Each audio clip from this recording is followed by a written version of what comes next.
This resume is so unfinished. There's so many spelling errors. What is with this font?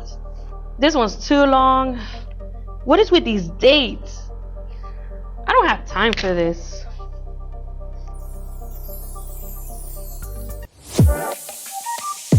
Don't be a job seeker who sends an incomplete resume.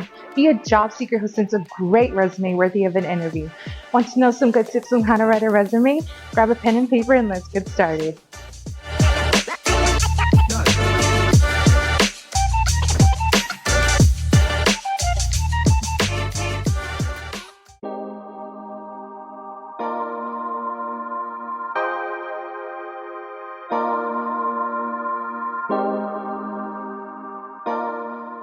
Creating a resume can be stressful.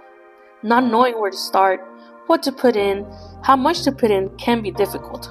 But it doesn't have to be. First, let's talk about why a resume is important. Why do we create one?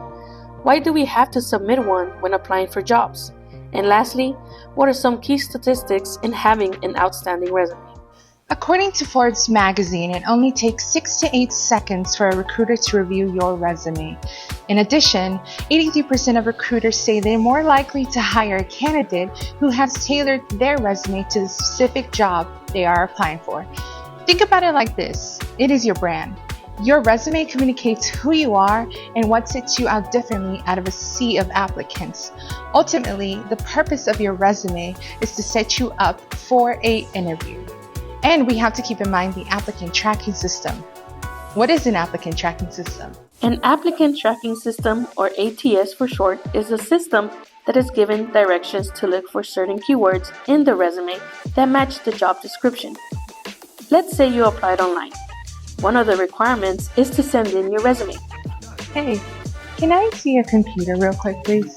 That is when the ATS comes in, and if you have those keywords they're looking for in your resume, the ATS gives the employer the green light to go over it themselves, or gives it a red light, thus denying your resume. This makes that process more efficient for employers.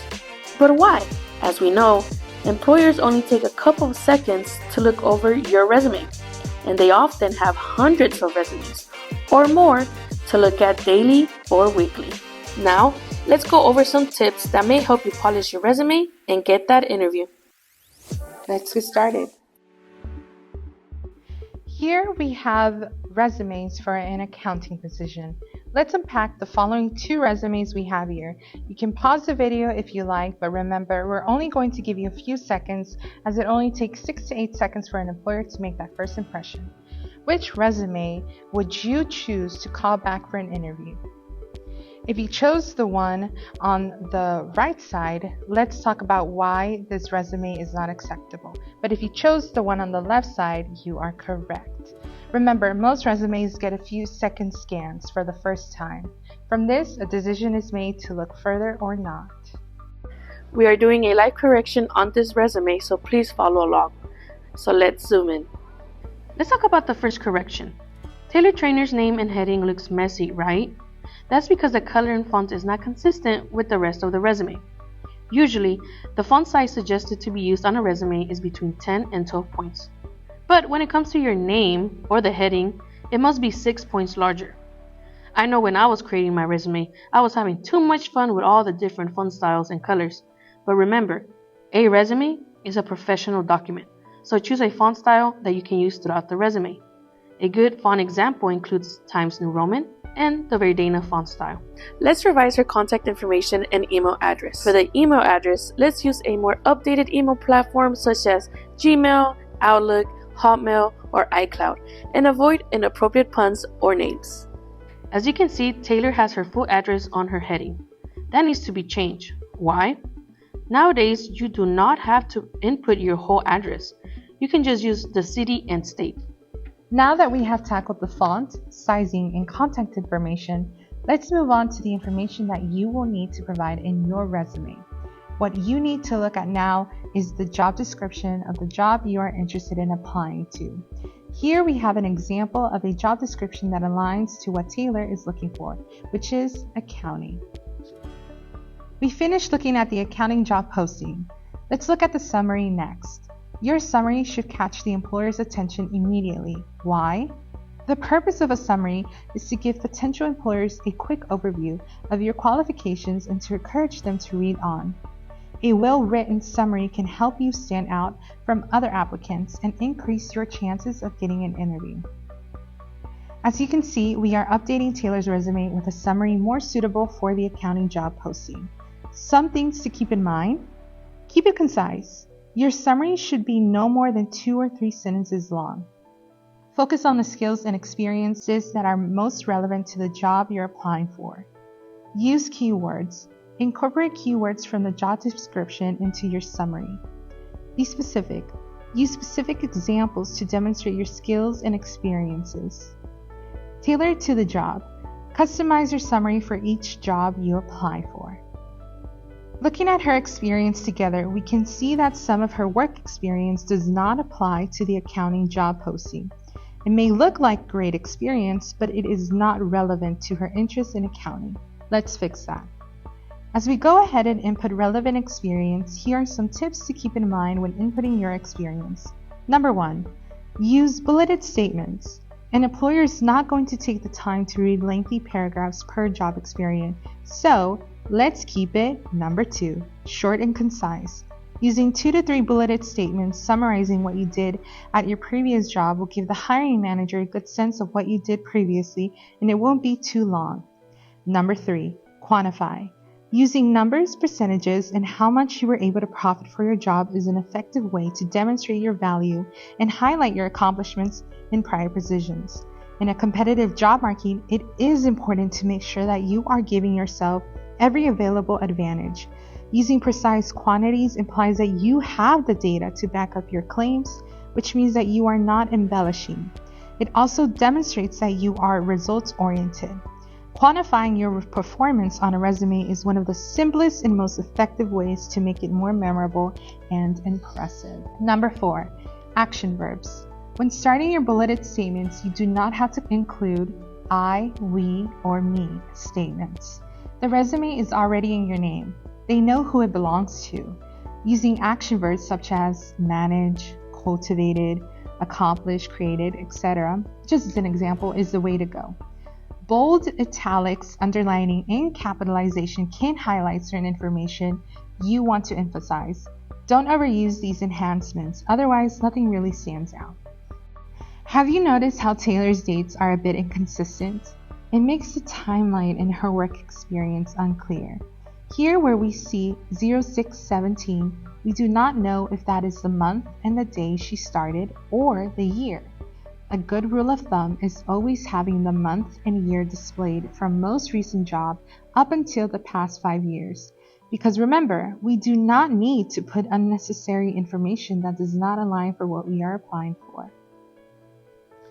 Including educational experience on a resume is crucial for job seekers, especially those who are just starting their careers.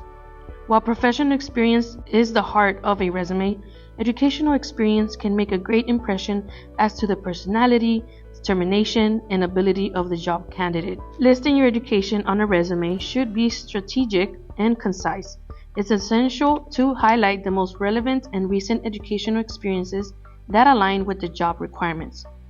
Focus on providing key details such as the degree earned, institution name, and graduation year. We see that Taylor has a reference on her resume. Even though having references are a really great addition, they are not necessary on your resume. Usually, references can be requested on a job application. We have finished Taylor A. Trainer's resume using the tips we provided. This certainly will give her the boost to apply more jobs using this stellar resume.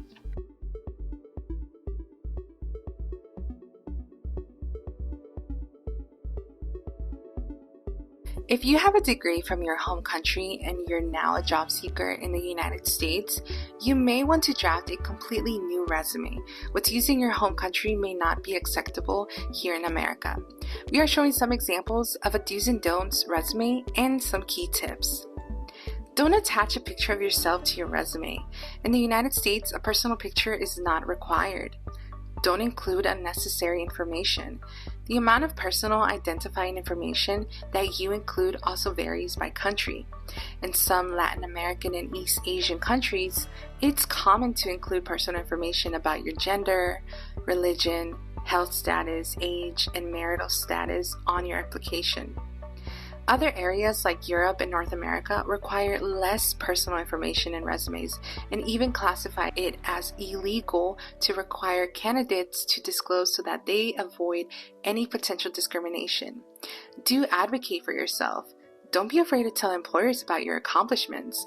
In some parts of the world, modesty and a certain level of reserve are highly valued. However, what might seem like bragging in other cultures is almost a requirement for job seekers in the US. Do have someone who is fluent in English, preferably a native speaker who also writes well, to review your documents and help you get the language right, especially in resumes.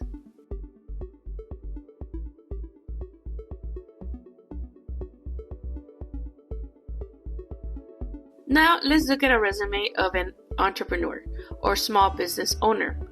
Chances are that they fulfilled many roles in their own company, such as marketing, customer service, business management planning. The resume should emphasize the experience they have in that function.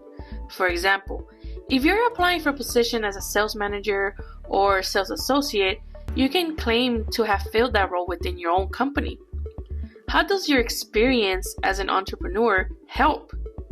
With real numbers that demonstrates value. Focus on the skills you used to manage your own business and cite examples of how those skills benefited the company on your resume. Employers need to hear about your accomplishments so that they can imagine how you might benefit their companies. A compelling summary statement can capture an employer's attention. Crafting a resume summary for an entrepreneur involves highlighting your experience, skills, and achievements. Here's an example. You can pause to read.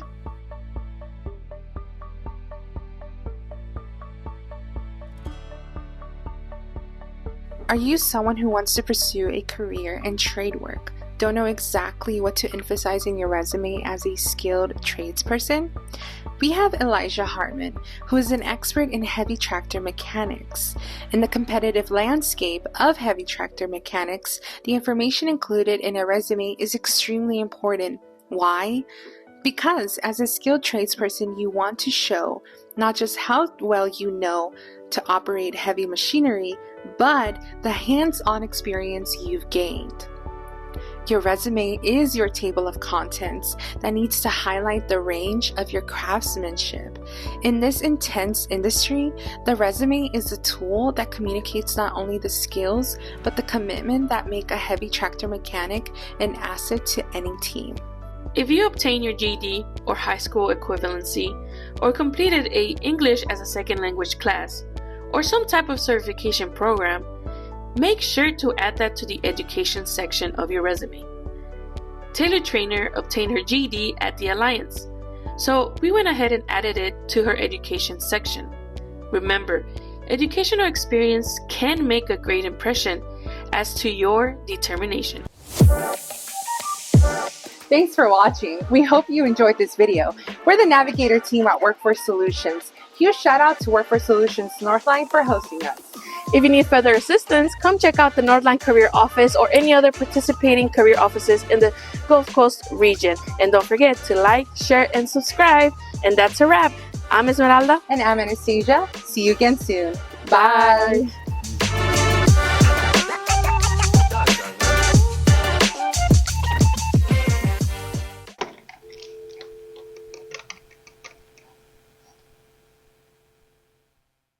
Hello?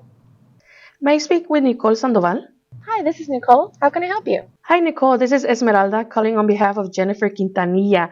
We're from Space City Enterprises, and we actually received your resume, and we would like to bring you in for an interview. Yes, thank you for reaching out. When would you like me to come in?